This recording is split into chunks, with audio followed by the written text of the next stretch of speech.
and welcome back to the Cj Nerf channel. Up today is another Nerf buying guide video for you here in 2018, specifically focusing on the Nerf Mega Shotgun. So we're going to go ahead and break down the pros and cons, analyze each weapon, and then give you my best pick and overall top choice for which one you should be purchasing. Let's kick off this Nerf buying guide with the 2017 release of the Nerf Mega Twinshock. This oversized Nerf Mega Shotgun average retails for $39.99, but can be found on sale for much cheaper at different times of the year. It's currently going on Amazon.com right now for $19.99. Our second Nerf Mega Shotgun, also released in 2017, is the Nerf Mega Double Breach. This blaster actually average retails for $24.99. This blaster can actually also be found for a cheaper price. If you look at Amazon.com, it's average retailing right now for $19.88. Our third and final entry was released in 2015, and it's the Nerf Mega Rotofury. This shotgun is actually really cool. It average retailed for $34.99 upon the date of release. It is actually a lot harder to find nowadays as far as finding a decent sale price online. Currently right now on Amazon.com, there is not a decent price for this blaster. Under the comfort and ease of use category, I'd like to first take a look at the size comparison between the three different Nerf Mega Shotguns.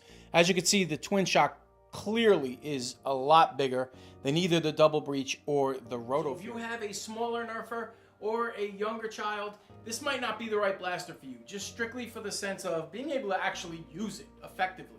They're going to get tired. The blaster tends to lean to the front because there's a lot going on up here in the barrel, as opposed to the stock, which is actually cut short just like the Rotofury, so there's not a lot of counterbalance weight. So when you hold it with two hands, it's not horrible, but if you're a younger Nerfer and you're really looking to have fun, you might get tired pretty quickly. Now, two, the prime is easy. It can pull back very simply, but it's actually a long way to prime. So you gotta pull all the way back, all the way forward, and it's probably the longer prime of the three blasters that we have in contention. Firing is simple, loading is simple. In all honesty, this blaster has a lot going for it as far as the ease of use category, but it also has some hindrances based on whatever your personal preferences are or requirements. So literally, this blaster could go either way. Next up is the Double Breach, and the first thing you're going to recognize is the second you pick it up is how light it is and streamlined. It's very thin, very light, and very maneuverable. The prime on it is not nearly as long as the Twinshock. As you can see, you only have to pull it back a little bit, but it actually does take a little bit more strength to do this one as opposed to the Twinshock. Now, having said that, guys, we're moving on to the part of the Double Breach, which is actually not so easy. You got to pull back on the priming mechanism, which will actually, in turn, you slide this door backwards. Inside here is where you slide the two Mega Darts in, and then when you pull back on this, the door will close. So the loading mechanism on this is just really awkward. You're not going to be able to get a lot of rounds downrange fast. It's going to be a time-consuming load. I mean, of course, it'll improve with time as your little one gets used to it, but there's a lot more efficient ways out there. And unfortunately, that is where the downfall of this blaster is. And last but not least, I'd say the best one of the bunch would definitely be the Rotofury. The balance of this blaster is really nice. It's not oversized. It's perfectly sized. The balance of the weight is right in the middle. You're always going to have two hands on this blaster. It's quite simple to load. You just slide the darts in the front. You do have to rotate the barrel once or twice just to get the ones that are actually blocked by these two beams, but that's not a problem at all. And the slam fire feature on it, and the prime is not very far, and it's not very heavy. So it's easy to prime, easy to shoot, easy to load, nice size, not overly heavy. The aesthetics category for me is probably one of the easier categories to just go ahead and anoint a winner, and that is definitely the Nerf Mega Double Breach. With the extra Nerf Mega rounds that you can attach to the side with this clip that comes with the blaster, it truly makes it look like a tactical shotgun. Now looking at the other two, I mean, I really can't complain too much. They're not horrible. It's just that this one really just outshines them in every way, shape, and form. I would definitely say the Rotofury would come in second, and the Twinshock would definitely bring up the rear in the third position. Get a couple shots.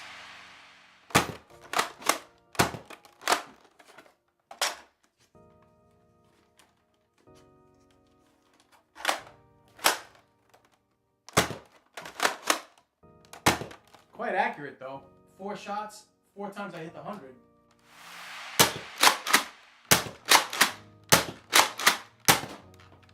250s, 200s, definitely a tad bit less accurate than the Double Breach. All right, twin shock time, 10 rounds just like the Rotofury, although this blaster has the option to fire 2 darts at once if you choose to.